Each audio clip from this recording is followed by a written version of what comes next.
श्रेष्ठ ग्रंथ ज्ञानेश्वरी अध्याय पहिला ओवी क्रमांक 61 ते 70. ऐसेनी गंभीरपणे स्थिरावलोनी अंतकरणे आथिला तोची जाणे मानुये. आणि संत ज्ञानेश्वर महाराज म्हणत आहेत, ज्याप्रमाणे गंभीर व शांत अंतकरणाने जो संपन्न आहे तोच या गीतेचे रस जाणू शकतो किंवा जाणतो. अहो अर्जुनाची पांती जे परिसनया योग्य होती तीही कृपा करुणी संती अवधान द्यावे. अहो अर्जुनाच्या पंक्तीला बसून ऐकण्याची ज्यांची योग्यता असेल त्या संतांनी कृपा करून इकडं लक्ष द्यावे. हे सलगी म्या म्हणितले चरणा लागोनी विनविले प्रभू सखोल हृदय आपुले मननिया. आणि ज्ञानेश्वर महाराज म्हणत आहेत, अहो महाराज आपले अंतकरण गंभीर आहे म्हणून हे वरील ओवीतील विधान मी लढिवाळपणे केले. ही वास्तविक आपल्या पायाजवळ विनंती आहे. जैसा स्वभाव मायबापांचा अपत्य बोले जरी बोबडी वाचा तरी अधिकची तयाचा संतोष आथी. लहान मूल ज्याप्रमाणे बोबड बोलतं आणि त्याच्या बोबड्या शब्दांनी बोललं तरी त्याचा अधिकच संतोष मानायचा.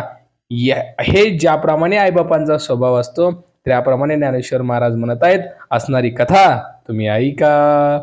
तैसा तुम्ही मी अंगीकारिला सज्जनी आपुला म्हणितला तरी उणे सहजे उपासला पातू काही. त्याचप्रमाणे तुमच्याकडून माझा अंगीकार झाला आहे व सज्जनांनी मला आपले म्हणून म्हटले आहे, तेव्हा अर्थातच माझे जे काय उणे असेल ते नक्की तुम्ही सहन करून घ्यालच.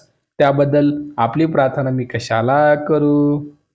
परी अपराधू तो अनिक आहे जे मी गीतार्थू कवळूप आहे ते अवधारा विनवला आहे म्हणून या. परंतु खरा अपराध तो वेगळाच आहे, तो हा की मी गीतेचा अर्थ आकलन करण्याचा प्रयत्न करत आहे. म्हणून ऐका अशी मी तुमची विनंती करत आहे. हे अनावर न विचारिता वायाचे दिवसा उपनला चित्ता एरवी भानुतेजी काय खद्योता शोभा अथी. हे गीतार्थाचे काम न झेपणारे आहे याचा विचार न करता उगाचे साहस करण्याचे मनात आणले. वास्तविक पाहिले तर सूर्यप्रकाशात काजव्याची काय शोभा आहे की टिटिभू चांचूवरी माप सुये सागरी मी नेनतो त्या परी प्रवर्तेत. किंवा टिटवीने समुद्र आटवण्यासाठी ज्याप्रमाणे आपल्या चोचीने पाणी उपसण्याचा प्रयत्न केला, शक्य आहे का होते? अजिबात नाही.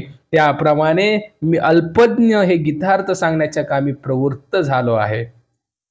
ऐका आकाश गिवसावे तरी आणिक त्याहुनी थोर व्हावे म्हणून या पाडू हे आघवे निर्धारिता.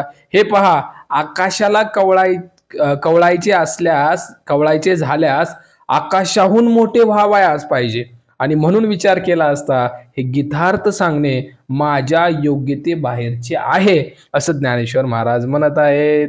या गीतार्थाची थोरी स्वये शंभू विवरी जेत भवानी प्रश्न करी चमत्कारोनी. या गीतार्थाची महती एवढी आहे की स्वतः शंकर आपल्या मनाशीच त्याचा विचार करत असता देवी पार्वतीने आपण एकसारखा विचार कशाचा करता असं त्यांना मोठ्या आश्चर्याने प्रश्न केला आहे.